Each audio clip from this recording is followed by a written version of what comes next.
Hi, this is Len Petrin-Costa from the Leadership Quest, and this is your Leadership Tip of the Month.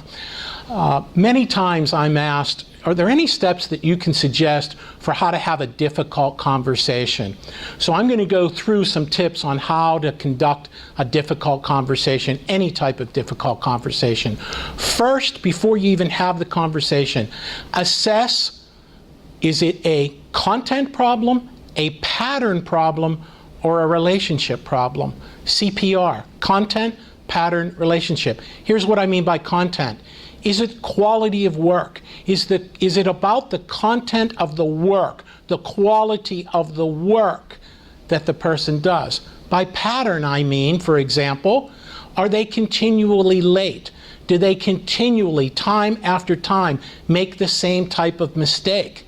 And lastly, is it a conversation you have to have about a relationship, about the way they behave in their relationship with other people, whether it be clients or other employees.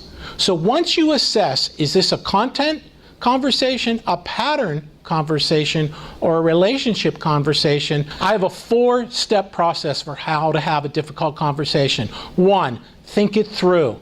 2, prepare, have great preparation. 3, you have to obviously conduct the conversation. And 4, follow through. So think it through. Just a few brief points. Does your short or long-term success rely on addressing this problem? If the answer to that is no, maybe you shouldn't have it. Does the situation you're facing concern your direct report or your boss? Again, think it through. Is this a one-time interaction, what I call a one-off occurrence, that something happened? Or is it a discrete project that's ongoing and it has to be addressed? Couple other ones. Is it important to me and the organization to fix this problem? Is the issue affecting my ability to concentrate about how I feel that work is being done every day? There's many more points that need thought through. Those are just a few that you should think through before you decide yes or no, I'm going to have a difficult conversation. Second one, prepare. Assess the facts and your own assumptions. Address all the emotions. Think about what yours are and what the person you're going to talk about, what their emotions are. Identify the range of positive outcomes and possible outcomes.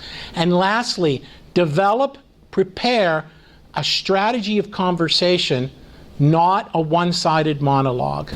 Next, conduct the conversation. Acknowledge the problem. Frame the problem. Here's the key. Ask questions and listen. The 70-30 rule applies here. You should be asking many more questions and listening than you should be talking. Look for common ground, restate the common ground, adapt and balance, and then establish some commitments at the end. And then lastly, follow through.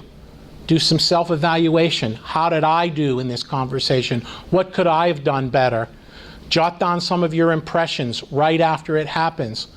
Here's a key one. Follow up in writing to make sure that both parties understand what's just been talked about. And lastly, keep your commitments. So again, it is think it through, prepare, conduct, and follow through. If you want to do a deeper dive into this topic, I'll be executing a webinar. Follow the link on the bottom. This is Len Petrin-Costa from the Leadership Quest, and that's your Leadership Tip of the Month.